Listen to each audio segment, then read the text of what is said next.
Party 2024 presidential candidate Cornel West weighed in on this week's high-stakes NATO summit meeting, where he called for an end to the alliance. In a press release issued Wednesday, West argued a path for peace is needed, not one for a NATO membership, further writing, quote, instead of seeking a negotiated solution to Russia's criminal invasion provoked by NATO expansion and nuclear-capable missiles, NATO's been shunning peace talks and threatening Russia, violating its 1990 pledge not to move 1 inch to the east.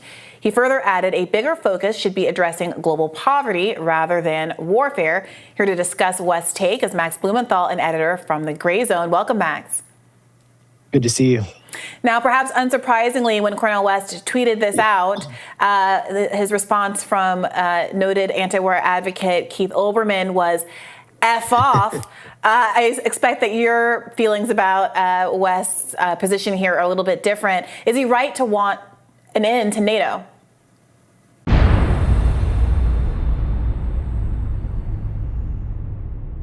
You know, Cornel West, running for president, Green Party, he has received a lot of criticism from people because he's not running the Democratic Party.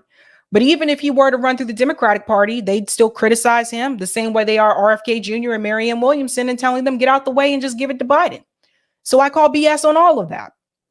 But Cornel West is anti-war, anti-imperialist, and he's been very vocal about that. Recently, he tweeted something, and there's a gentleman by the name of Keith Olbermann who decided to come at Cornel West, and we're going to get into that in just a second. So Dr. West tweeted, "Let us not be deceived. NATO is an expanding instrument of the U.S. global power that provoked Russia into a criminal invasion and occupation of Ukraine." So first and foremost, where's the lie? He goes on to say, this proxy war between the American empire and the Russian Federation could lead to World War III. Correct again. We must stop the war and war crimes, including cluster bombs used by all parties, and embark on diplomatic talks that should lead to a just peace. As the great W.E.B. Du Bois wrote in 1945, I seem to see outlined a third world war based on the suppression of Asia and the strangling of Russia. The Democratic Party is a party of war and Wall Street targeting Russia and China. Again, where's the lie? And he finishes with this. Let us save our democracy and world by dismantling U.S. militarism at home, as in cop cities, and abroad, as Martin Luther King Jr. painfully reminded us. This tweet received 4.8 million views. It got over 23,000 likes. Okay. So that is just Cornel West doing his thing, minding his own business. In comes Keith. Now, before we get into this, I need to tell you who Keith Olbermann is. Keith Olbermann, he was a former MSNBC commentator, go figure. He was also a sports commentator at one point. He's very much Team Biden. He's been very nasty on Twitter, particularly to Black people on Twitter. And we're going to get into all of that. But Keith is for the status quo. So he decided to respond to that tweet from Dr. West and said, fuck off. Now, what about Dr. West's tweet triggered him so much? What about it, guys? Here is Dr. West telling you we need to call for peace. And his response is, fuck off. Rude, arrogant, nasty. He went on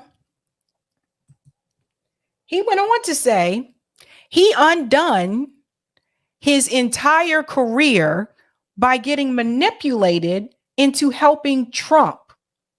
he can completely fuck off you too. Now that's him responding to Chris, who said such a nice guy here. Now Chris said that in reference to Keith. Chris was being sarcastic, of course. And he goes on to say he's undone his entire career by getting manipulated into helping Trump. He can completely fuck off you too. So let's talk about something for a second. This is Keith Olbermann telling you that apparently he doesn't seem to think that Dr. West is intelligent enough to not allow himself to become manipulated. Keith doesn't want to stop and do the research for himself because he's been an MSNBC brain for too damn long. Keith doesn't want to look up what Dr. West said because he doesn't want to be proved wrong. Keith is there to keep the status quo. So since he can't dismantle what Dr. West said in reference to the war, he uses something else to fight back against him and says he's manipulated into helping Trump. In other words, he tries to smear Dr. West as being right wing. This is exactly what people do when they can't refute your argument. These status quo liberals, they smear you as being right wing. This comment has nothing to do with what Dr. West said. And for the people who will come and say, well, Trump doesn't think the war should happen. A lot of people don't think the war should happen, not just Donald Trump. Jill Stein doesn't think the war should happen. Medea Benjamin, who is a Democrat, by the way, doesn't think the war should happen. She protests against wars for years and heavily against this one. But this is Keith showing his whole ass. The arrogance of this man. He's angry because Dr. West is running as a third-party candidate. That's what this is really about. It has nothing to do with what Dr. West said about that war. So I had some things to say to Keith.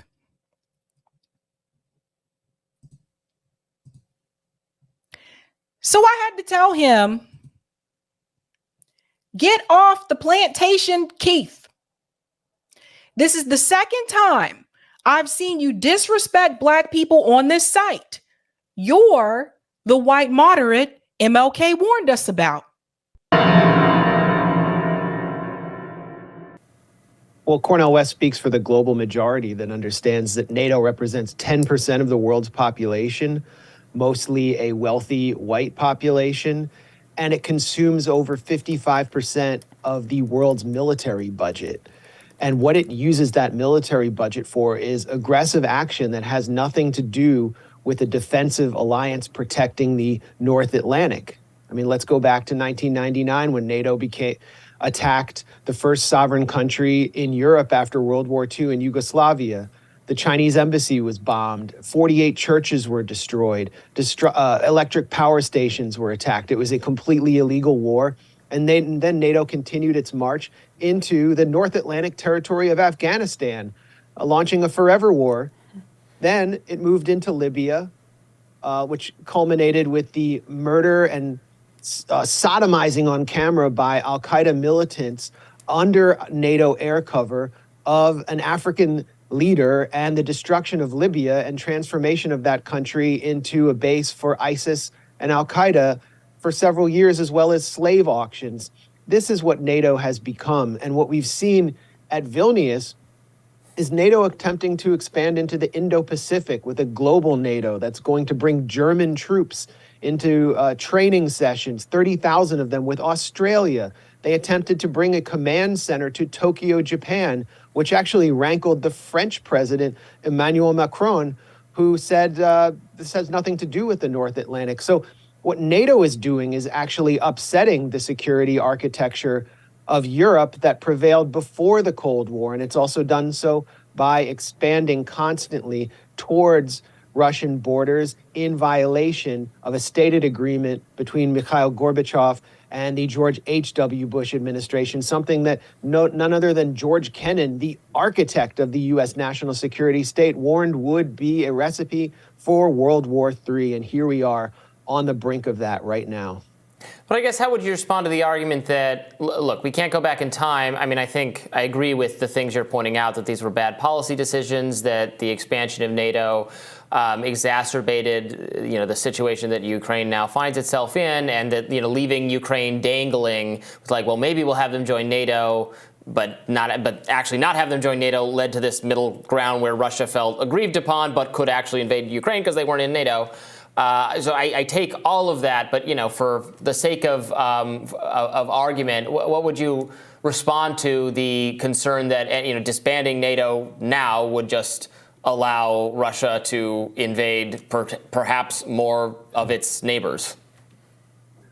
Well, disbanding NATO would threaten local elites in places like Finland or Sweden, who are now linking their fate to that of the United States, which is far away, rather than to their traditional partners in their own neighborhood. Finland has traditionally been a neutral country and had relations with the Soviet Union and Russia, as did Sweden. So what NATO is doing is actually forcing these countries into alliances with powerful military superpowers far away and increasing the risk of war in the neighborhood. That's the problem here. And I actually, for the first time, kind of feel sorry for Vladimir Zelensky. I mean, look at what he did. He broke negotiations in April 2022 with Vladimir Putin that could have prevented this slaughterhouse. Boris Johnson was parachuted into Kiev on NATO's behalf, and he agreed to break the negotiations and shovel tens of thousands of the flower of Ukraine's youth, and now 50-something men, into a slaughterhouse to fulfill neoconservative fantasies of bludgeoning and balkanizing Russia. And all he got at Vilnius was a pat on the back and a few lousy cluster bombs. He couldn't even become a member of the big boys club. And Zelensky is understandably furious because he now sees what his function is and what the function of Ukraine, the sick, poor, and heavily corrupted man of Europe is, which is to just serve as a proxy for the rest of NATO without receiving the benefits or the defense of other NATO countries, according to Article 5. Ukrainians will die for the geopolitical gambits and ambitions of people in Norway, England, and Washington primarily. And that's it's not a tragedy, it's actually a crime. Max, can you weigh in on Sweden's membership? As I understand it, Erdogan Turkey had been opposed and they backed off of that opposition in exchange for some concessions. Can you help us understand what the negotiations were like that ultimately greased the runway for Sweden's admission into NATO? For me, it's more interesting as it relates to Turkey, because this is a mid-level power that was playing both sides, was playing BRICS and the Shanghai Cooperation Group, the Eurasianist power bloc on the one hand and NATO on the other. And Erdogan has stepped into the NATO realm to get some favors, like 18 F-16s, probably favorable visa treatment for Turkish citizens within the EU. He's not going to get EU membership. And lots of other military goodies. And this is at a time when Erdogan is under diplomatic pressure from the NATO states, accusing him of being anti-democratic. And then Sweden, what it's done is broken its historic neutrality. Sweden also happens to be one of the world's top arms exporters. But I think you could draw a straight line from the assassination of Olof Palme, the social democratic Swedish leader in 1986, probably by Mossad or Afrikaner South African agents, because of his role in fostering ties between Sweden and the Palestinian Liberation Organization, the African National Congress, and all sorts of groups across the global South, but also his ties, his role in maintaining Sweden's neutrality. You can draw a straight line between that and the Sweden of today, which has completely cast its lot with Washington at a time when U.S. empire is in decline. And I think it's a very dangerous move for Sweden to make. Russia is a lot closer to Sweden than the United States is. Well, but I guess that's the question. Do we want, from the U.S. perspective, do we want, I think, a Sweden, a Finland, et cetera, that are neutral powers and that are not furthering the militaristic aims of any superpower is great, but in reality, wouldn't some kind of breakdown of NATO just make them, just position them as being reliant on Russia instead of the U.S.? And would that really be something we want? Well, I don't think Russia seeks the dependence the way the United States does, simply because it doesn't have the military and economic capacity to impose its will on those countries. But it would alter their political and security infrastructure to actually have real workable treaties with their neighbors. Well, what they should do is take a look at what happened to Ukraine. Ukraine was NATOized since 2014. The U.S. implemented a coup in 2014 in Ukraine. It ran the whole thing, determined who would be in government, then it brought in hundreds of millions of dollars of weapons, fueled a civil war that pushed its way up to Russia's border and tempted a Russian invasion. Now the U.S. through NATO is going to militarize Finland right on Russia's border, 800 kilometers of border right there. Will the U.S. get involved and actually defend that border? No, because look at what it did to Ukraine. It has completely left them out in the cold. And so I think it's better for these countries to actually have treaties and to treat Europe as a power of its own, instead of to adopt this transatlanticist mentality where everything comes back to Washington, and Washington sets the so-called rules-based order, which simply means you follow the rules and we give the orders. Max, thank you so much for joining us. Your perspective is really valuable.